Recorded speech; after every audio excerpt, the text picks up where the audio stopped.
La proportion d'administrateurs enregistrés parmi les familles des dirigeants des conglomérats sud-coréens continue de diminuer d'année en année et de plus en plus de voix s'élèvent pour critiquer leur conseil d'administration qui ne tient pas son rôle de comité de surveillance. Selon une enquête menée par la Commission du commerce équitable auprès de 58 grands groupes gouvernés par des chefs d'entreprise, seuls 14,5% des sociétés avaient au moins un membre de la famille du PDG enregistré comme administrateur.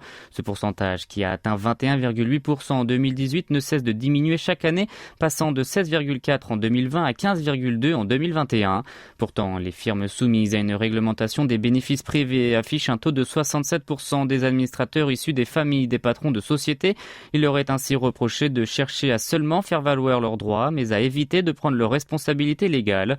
De leur côté, les administrateurs externes censés faire contrepoids à la famille des chefs d'entreprise n'échappent pas non plus à la critique.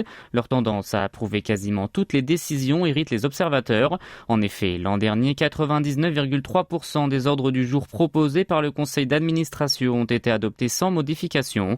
Afin d'améliorer cette situation, un système de vote concentré a été créé. Ce dernier consiste à élire des administrateurs par un vote lors d'une assemblée générale des actionnaires. Pourtant, le nombre d'entreprises qui a introduit un tel dispositif a au contraire diminué. Pire encore, il n'y a toujours pas eu de cas où le système de vote concentré a été utilisé lors d'une prise de décision par les administrateurs cette année.